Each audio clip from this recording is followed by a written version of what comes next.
नमस्कार दोस्तों, स्वागत है आपके अपने YouTube channel competitive zone solution में। आज हम आप सबके समझ प्रस्तुत हुए एक नया सा टॉपिक लेके, जिस टॉपिक का नाम है जीन पियाजे जी का संज्ञानात्मक विकास का सिद्धांत। तो आज हम लोग पढ़ेंगे जीन पियाजे जी के संज्ञानात्मक विकास का सिद्धांत। आइए देरी न करते हुए शुरू करते हैं संज्ञानात्मक विकास का सिद्धांत। जीन पियाजे जी के सिद्धांत को पढ़ने से पहले कुछ जीन पियाजे जी के बारे में जान लेते हैं कि जीन पियाजे जी थे कौन और क्या कैसे क्या है उनके बारे में। तो जीन पियाजे जी स्विट्जरलैंड के निवासी थे और वो मनोवैज्ञानिक और एक जंतु विज्ञान में महारत हासिल करने वाले वैज्ञानिक भी थे। उनकी 3 पुस्तकें मुख्य रूप से बहुत ही इम्पोर्टेंट है। पहली है the psychology of the child, दूसरी है the psychology of the intelligence and the language and the thought of the child.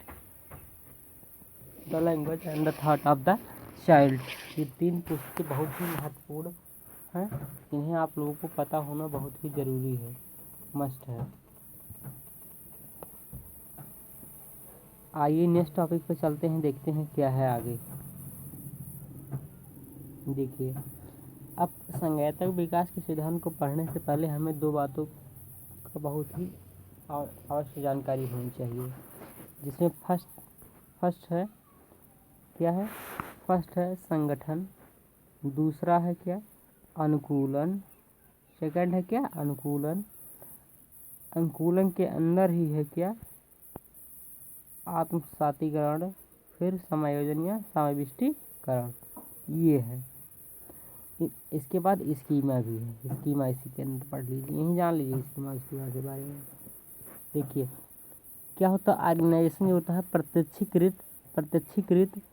प्रत्यक्षीकृत बौद्धिक सूचनाओं का समूह का सार्थक समूह जो होता है वो संगठन कहलाता है। प्रत्यक्षीकृत और बौद्धिक सूचनाओं का सार्थक समूह संगठन कहलाता है। और ये जो प्रत्यक्षीकृत और बौद्धिक सूचनाएं जिस रूप में जहाँ इकट्ठा होती हैं वह उसका स्कीमा कहलाता है। स्कीमा मेनली होता क्या है? एक मेंटल स्ट्रक्चर होता है। क्या होता है? एक मेंटल स्ट्रक्चर होता है। एक मेंटल स्ट्रक्चर होता है। मेंटल स्ट्रक्चर होता है। क्या होता है भाई? ये मेंटल स्ट्रक्चर होता है। इसके बाद ये जानें कि इसे मेंटल स्ट्रक्चर या मानसिक संरचना, फॉर एग्जाम्पल स्कीमा के बारे में बहुत अच्छे तरीके से मैं आपको समझा सकता हूँ अगर आप समझना पसंद करें। देखिए, जैसे मान लीजिए आप कोई चीज़ सोच लिए अपने दिमाग में। फॉर एग्जाम्पल आप सोच लिए जंगल। फॉर एग्जाम्पल आप क्या सोचिए? जंगल। तो जंगल में शायद आपके दिमाग में पहले आ जाए कि वहाँ बहुत घना जंगल होगा, बहुत सारे पेड़ पौधे घने घने क्या होंगे? पेड़ पौधे होंगे। कोई जंगली जानवर भी वहाँ पे होगा। क्या होगा? जंगली जानवर भी होंगे वहाँ पे। तो ये सब आपके दिमाग में तुरंत वहाँ का एक मेंटल स्ट्रक्चर बनी गया आपके माइंड में, आपके स्कीमा में। तो यही जहाँ पे आपका एक मेंटल स्ट्रक्चर संरक्षित रहता है, जो आप जैसे ही उसका नाम या कुछ भी लेते हैं, जैसे ही वो आता है, वो कहाँ से आता है? आपकी स्कीमा में बनता है। तो मेंटल स्ट्रक्चर बनेगा कहाँ? बनेगा आपकी स्कीमा। तो वही होता क्या? स्कीमा। अब आते हैं अनुकूलन। क्या? अनुकूलन के बारे में समझिए। अब वही है ना, जैसे देखिए पूर्व ज्ञान है और नवीन ज्ञान है। क्या है? नवीन ज्ञान है। इन दोनों के बीच में जो होगा संतुलन जो होगा वही तो होगा अनुकूलन भाई। जैसे कोई चीज़ है, पहले जो है वो बाद में जो आई, उन दोनों को मिला के जो होगा, मिला के जब इकट्ठा हो जाएंगे तो उन दोनों में क्या हो जाएगा? अनुकूलन हो जाएगा। तो ये होता है पूर्व ज्ञान और नवीन ज्ञान का समायोजन, या कह सकते हो संतुलन ही क्या होगा? अनुकूलन होता है। जैसे इसके बारे में भी एग्जाम्पल माध्यम सुना सकता हूँ। जैसे इधर आ रही है, अभी मान लो आप गर्मी के समय में हो, जी रहे हो आप, बाकायदा स्विमिंग पूल में नहा रहे हो, नदी में जाके नहाते हो। लेकिन आप सर्दी में आ गए, अगर आप यहाँ ठंडी का मौसम आ गया, तो क्या आप ऐसा सोच सकते हैं? अरे यार, स्विमिंग पूल का पानी कितना गर्म होगा, अरे यार नदी का पानी कितना ठंडा होगा या जो भी हो, तो मतलब आप उसके अपेक्षा मान लीजिए आप यहाँ लोअर टी शर्ट पहन रहे होंगे, लोअर टी शर्ट पहन रहे होंगे, तो यहाँ पे भाई स्वेटर वगैरह पहनने लगेंगे। तो ये सब मतलब क्या होगा, तो आप पहले से बाद में क्या हुए, संतुलन बनाने के लिए क्या हुए, अनुकूल हुए। इस सर्दी के मौसम के अकॉर्डिंग आप ये स्वेटर पहना स्टार्ट कर दिए, गर्मी के अकॉर्डिंग आप लोअर टी शर्ट में घूमने लगे। तो ये क्या हुआ, आपका अनुकूलन हुआ कि मौसम के अनुसार आप ढल जाए, तो वही होगा अनुकूलन। अब आइए जानते हैं क्या, आत्मसातीकरण। आत्मसातीकरण एक ऐसी प्रक्रिया है जिसमें क्या होता है, हम नवीन ज्ञान जो आता है उसको हम अलग, और पूर्व ज्ञान जो हमारा है उसको अलग, इनमें कोई मतलब वो नहीं होता है, केवल मतलब इनका कंपैरेटिव अध्ययन हम कर लेते हैं कि भाई हम इसकी पहले हमारे ऐसा था, अच्छा ऐसी, उसी हिसाब से हम अध्ययन करते हैं। और समायोजन में क्या होता है, समायोजन में होता है कि जैसे पूर्व ज्ञान है और नवीन ज्ञान है, तो इन दोनों के बीच का मॉडिफिकेशन, या तो पूर्व ज्ञान में से हम कुछ हटा देंगे, देखिए, या तो हम पूर्व ज्ञान में से कुछ हटा देंगे, रिमूव कर देंगे, या पूर्व ज्ञान नवीन ज्ञान में से कुछ हम इसमें ऐड कर लेंगे, नवीन में से कुछ ऐड कर लेंगे, यानी कि कुछ चेंजमेंट जो मतलब मॉडिफिकेशन होता है वही समायोजन होता है। अनुकूलन करने के लिए जो भी हम मान लीजिए मॉडिफिकेशन कर रहे हैं, किसी चीज़ को घटा रहे हैं या बढ़ा रहे हैं, वही होता है क्या, समायोजन। अब चलिए आगे बढ़ते हैं, देखते हैं क्या है। चलिए देखिए, हम आप लोगों को बताने वाले थे संज्ञानात्मक विकास की, जैसे संज्ञानात्मक विकास के सिद्धांत को पढ़ने से पहले जो है आपको इन 4 सिद्धांतों के बारे में पढ़ना है, क्योंकि यही 4 सिद्धांत जान लिए आप, ये 4 सिद्धांत पढ़ लिए तो संज्ञानात्मक विकास के सिद्धांत के बारे में आपने जानकारी हासिल कर ली। पहला क्या है, पहला है यहाँ पे देखिए, फर्स्ट ऑफ ऑल है क्या, संवेदी गामक अवस्था कब से है, जन्म से 2 वर्ष के लिए, जन्म से 2। दूसरा पूर्व संक्रियात्मक अवस्था 2 से 7 वर्ष के लिए। फिर इसके बाद तीसरा मूर्त संक्रियात्मक अवस्था 7 से 11 वर्ष। अमूर्त संक्रियात्मक अवस्था 11 से 15 वर्ष। इसे कहते हैं सेंसरी मोटर स्टेज, इसे कहते हैं सेंसरी मोटर स्टेज, इसे कहते हैं pre operational stage, pre operational stage, इसे कहते हैं कंक्रीट ऑपरेशनल स्टेज, इसे कहते हैं फॉर्मल ऑपरेशनल स्टेज। मैंने सभी के बारे में हिंदी और इंग्लिश दोनों में बता दिया। अब आइए जानते हैं एक एक अवस्थाओं के बारे में, डिटेल स्टडी करते हैं, उनकी विशेषताओं को भी जानते हैं।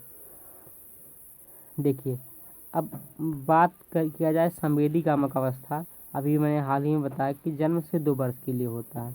इसमें बच्चा सहज क्रिया करने लगता है। सहज क्रिया करने का मतलब वो क्या होगा, अपने हाथ को ऊपर नीचे करेगा किसी चीज़ को पकड़ने के लिए, या हो गया वो किसी चीज़ को मतलब चूमेगा, मतलब यहाँ गामक, ये सहज क्रिया जो होगी वो शारीरिक रिलेटेड होगी, क्योंकि गामक ये शारीरिक होगी। संवेदी मतलब संवेद से होगी, तो संवेदी गामक, संवेद वही स्कीमा में जो सब कुछ मतलब होता है। अनुकरण की प्रवृत्ति का विकास होने लगता है। यहाँ पे अनुकरण मतलब नकल करने की प्रवृत्ति। जैसे मान लो आप यहाँ से गए, यहाँ से यहाँ गए, आप उसके पिता हैं, तो बच्चा भी सोचेगा कि पापा ऐसे गए थे तो ऐसे मैं भी जाऊँगा, ये अनुकरण होगा। अस्थायित्व का बोध हो जाता है बच्चे में, वस्तु अस्थायित्व का बोध हो जाना, ये बहुत मतलब इम्पॉर्टेंट गुण है, लक्षण है इस अवस्था का, तो इसे जानना भी बहुत आवश्यक होता है। वस्तु अस्थायित्व का गुण जिसमें होता है कि जैसे आप मान लीजिए बच्चे की फादर हैं, आप ये बच्चा है, उसका कोई खिलौना आप लिए और वो बहुत, मान लीजिए खिलौना कि आपकी मोबाइल ही है, आपकी क्या है, मोबाइल है। अब बच्चा देख रहा है, लेकिन आपसे लिए बेटा वो चला गया, तो भाई छोटा था तो कोई मतलब उसको होता भाई चला गया होगा, चिड़िया लेके चली गई होगी। लेकिन जब अब थोड़ा वो बड़ा हो गया है, अब वो मोबाइल खेल रहा है, आप ले लिए मोबाइल उससे, तो बेटा वो ले गया, आप पीछे छुपा लिए मोबाइल को, पीछे छुपा लिए और मोबाइल कह दिए वो ले गया बेटा। उसको अस्थायित्व हो गया, मतलब कहीं कोई वस्तु जाती नहीं है, गायब नहीं होती है, कहीं ना कहीं रहती है। तो उससे ऑब्जेक्ट परमानेंसी का बोध हो गया, गुण विकसित हो गया उसमें। इसके बाद देखिए क्या होता है, इसके बाद क्या होता है, हेलो, हाँ देखिए अभी एक रह चुका गया था, क्या है, प्रयास त्रुटि के द्वारा या बार बार अभ्यास के द्वारा वस्तु का गुण जानना। वो क्या करता है, बच्चा क्या करता है, प्रयास या त्रुटि के द्वारा, मतलब बार बार किसी चीज़ को करेगा, उसमें हो सकता है गलती हो, फिर सफल भी हो, गलती हो, सफल भी हो, गलती हो, सफल भी हो, तो किसी भी वस्तु का मतलब वो वस्तु गुण जानने की कोशिश करता है। मान लीजिए आप यहाँ हैं, आप किसी सामान को यूज करके यहाँ पे रख गए, शायद वो बच्चा वहाँ से देख रहा हो, शायद वो बच्चा वहाँ से देख रहा हो, उस सामान को वो कहीं लेके आएगा भाई, कोने में उसको चेक करेगा, उसको देखेगा, चाहे वो टूट फूट जाए, कुछ भी हो जाए, लेकिन वो उसके बारे में जानकारी देखने का प्रयास करेगा, वही है गुण, उसका जानने का प्रयास करेगा।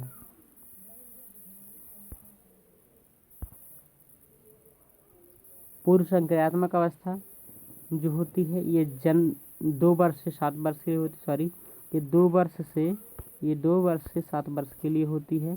इसमें क्या होता है, खेल के प्रति अधिक रुचि, इसके बारे में कुछ बताना ही नहीं होगा। सूचकता मतलब चिन्ह, कोई चिन्ह हो गया, जैसे हो गया कैरम बोर्ड वगैरह हो गया, इसमें सिंबल ही तो रहते हैं, ऐसे खेलों का विकास हो जाता है उसमें।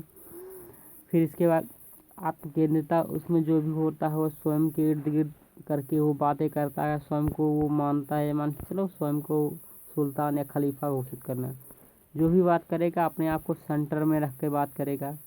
अहम केंद्रिता, अपने आप को सर्वे सर्वा मानता, वही होता अहम केंद्रिता।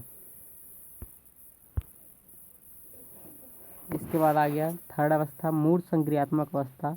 ये होता है 7 वर्ष से 11 वर्ष के लिए बच्चों की उम्र के लिए अवस्था है।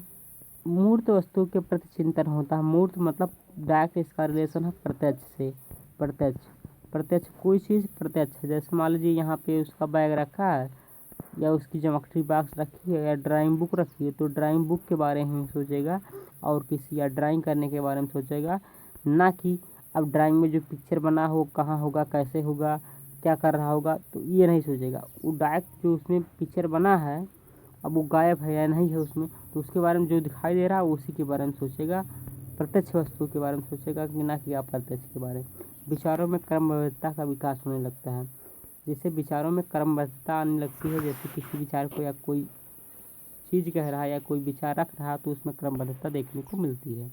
तत्व संरक्षण का गुण, पलटावी गुणों का वार, जैसे आप मान लीजिए तत्व संरक्षण, आपका कोई खिलौना यहाँ रख के गया, फिर ये यहाँ खेला, इसको छोड़ दिया, यहाँ पहुँच गया, इसको या यहीं है, फिर यहाँ खेला, फिर इसको भी छोड़ दिया यहीं और यहाँ पहुँच गया, यानी कि इन दोनों खिलौनों को वो भूल गया जब वो छोटा था।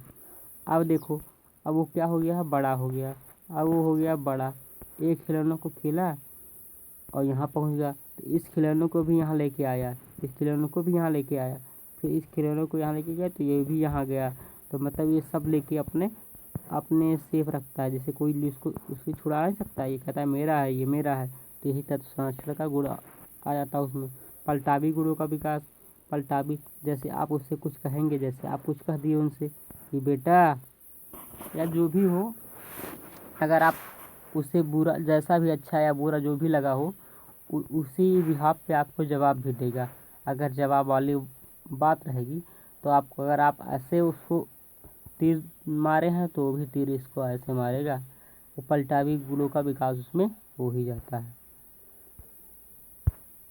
इसके बाद देखिए पढ़ते हैं चौथी और अंतिम अवस्था क्या है, अमूर्त संक्रियात्मक अवस्था, जिसे कहते हैं फॉर्मल ऑपरेशनल स्टेज। 11 वर्ष से 15 वर्ष के बीच होती है। इसमें क्या होता है, परिकल्पित निदानात्मक तर्क का विकास हो जाता है।